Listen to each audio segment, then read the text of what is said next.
देश और दुनिया की बड़ी खबरों के लिए जुड़े रहे हमारे साथ आपका अपना चैनल भारत न्यूज जेके। धन्यवाद। जम्मू कश्मीर के कुपवाड़ा में मारे गए आतंकवादियों के पास से राइफल बरामद होने का मतलब ये हो सकता है कि कोई नया खतरा मंडरा रहा है।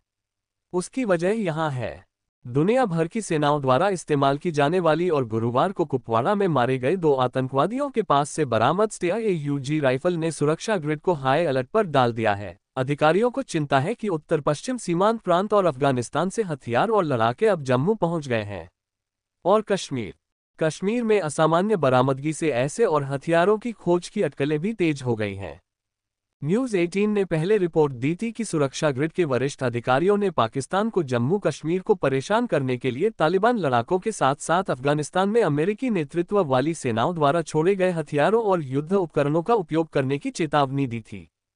सीमा सुरक्षा बल के आंकड़ों के अनुसार यह चेतावनी पूर्ववर्ती राज्य में वास्तविकता का रूप लेती दिख रही है। आंकड़े बताते हैं कि 2021 के बाद से आईईडी की बरामदगी में वृद्धि के अलावा हथियार बरामदगी और एक श्रृंखला हथियार बरामदगी दोनों में साल दर साल वृद्धि हुई है। हाल ही में कठुआ में अमेरिकी निर्मित M4 कार्बाइन असॉल्ट राइफलों की बरामदगी से भारतीय एजेंसियों के संदेह को बल मिलता है कि 2021 में अफगानिस्तान से वापसी के बाद अमेरिकी सेना द्वारा छोड़े गए हथियार आखिरकार कश्मीर पहुंच गए हैं। न्यूज़ 18 ने इस सप्ताह रिपोर्ट दी थी कि पिछले साल केंद्रीय खुफिया एजेंसियों को भी एक सुराग मिला था, जिसमें संकेत दिया गया था कि पुंछ हमले में इस्तेमाल किए गए रसद, हथियार और गोला बारूद, जिसके परिणामस्वरूप 5 RR जवानों की मौत हो गई थी, तालिबान शासित अफगानिस्तान से आए थे। पुंछ हमले की स्थानीय पुलिस जांच में ये भी संदेह है कि हमले में इस्तेमाल की गई गोलियां अफगानिस्तान से थीं, जिन्हें अमेरिकी सेना ने वहां से निकलने के बाद छोड़ दिया था। पिछले अगस्त में प्रकाशित रक्षा विभाग की एक रिपोर्ट के अनुसार अमेरिकी वित्त पोषित $7.1 बिलियन से अधिक के सैन्य उपकरण अफगानिस्तान सरकार के कब्जे में थे, जब यह अगस्त 2021 में तालिबान के हाथों गिर गया। रिपोर्ट में कहा गया है कि हालांकि इसमें से आधे से अधिक जमीनी वाहन थे, इसमें लगभग $512 मिलियन मूल्य के 3,16,000 से अधिक हथियार, साथ ही गोला बारूद और अन्य सामान भी शामिल थे।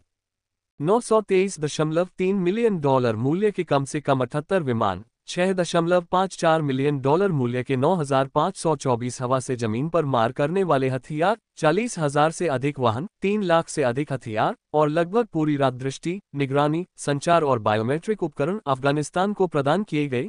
रक्षा बल पीछे रह गए। फरवरी 2023 में अफगानिस्तान पुनर्निर्माण के लिए विशेष महानिरीक्षक SIJR द्वारा प्रकाशित एक रिपोर्ट में रक्षा विभाग के आंकड़ों का हवाला देते हुए कहा गया।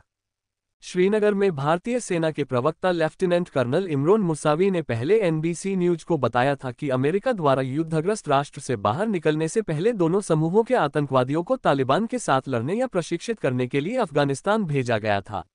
उन्होंने कहा, ये सुरक्षित रूप से माना जा सकता है कि उनके पास छोड़े गए हथियारों तक पहुंच है। आतंकवाद निरोध पर लेखक अजय साहनी, जो नई दिल्ली में एक think tank institute for conflict management के कार्यकारी निदेशक के रूप में कार्यरत हैं, का कहना है कि जैश-ए-मोहम्मद और लश्कर-ए-तैयबा अमेरिका को खरीद सकते हैं।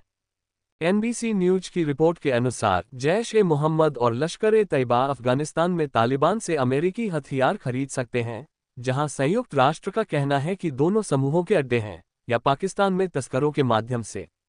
हालांकि जम्मू कश्मीर पुलिस द्वारा संकलित डेटा आतंकवादी गतिविधियों को नियंत्रित करने और आतंकवादियों को मारने में महत्वपूर्ण सुधार दिखाता है। गृह मंत्रालय MHA ने हाल ही में संसद में कहा, जम्मू में आतंकवादी हमलों के किसी भी प्रयास को विफल करने के लिए एक मजबूत सुरक्षा और खुफिया ग्रिड मौजूद है, और कश्मीर में आतंकवादी घटनाओं को रोकने और घाटी में नागरिकों के जीवन की सुरक्षा के लिए सरकार द्वारा उठाए गए कदमों में स्थिर गार्ड के रूप में समूह सुरक्षा, रणनीतिक बिंदुओं पर 24 घंटे जांच, रात्रि गश्त और क्षेत्र प्रभुत्व पहचान शामिल है।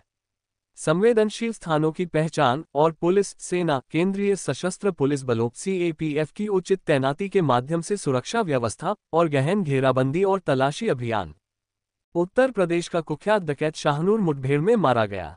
शाहनूर लूटपाट के दौरान महिलाओं से छेड़छाड़ करता था। शाहनूर पर 32 मुकदमे दर्ज थे। मुठभेड़ में कुख्यात डकैत शाहनूर मारा गया। शाहजहांपुर, उत्तर प्रदेश। यूपी पुलिस की स्पेशल टास्क फोर्स ने शाहनूर नामक कुख्यात डकैत को ढेर करने में सफलता हासिल की है। पुलिस से मुठभेड़ के दौरान शाहनूर के सीने में गोली लगी। उन्हें अस्पताल में भर्ती कराया गया, लेकिन डॉक्टर ने उन्हें मृत घोषित कर दिया। शाहनूर कई डकैतियों का आरोपी था। डकैतियों के दौरान वह पीड़ित महिलाओं से छेड़छाड़ करता था। पुलिस पिछले 2.5 महीने से उसकी तलाश कर रही थी। उस पर 1 लाख रुपये का इनाम घोषित किया गया था। शाहनूर उर्फ शानू संभल जिले का रहने वाला था।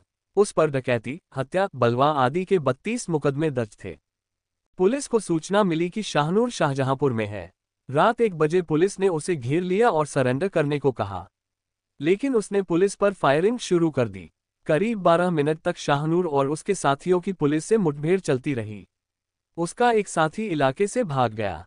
संपादकीय परिप्रेक्ष्य: आपराधिक घटनाओं की बढ़ती संख्या को देखते हुए अगर नागरिक यह मांग करे कि डकैतों को बेअसर करने के लिए देश भर में इसी तरह की रणनीति अपनाई जाए तो गलत नहीं होगा। ऐसे देश और दुनिया की खबर देखने के लिए हमारे YouTube चैनल को सब्सक्राइब कीजिए और Facebook चैनल को फॉलो कीजिए। कमेंट, लाइक, शेयर करना ना भूले। धन्यवाद।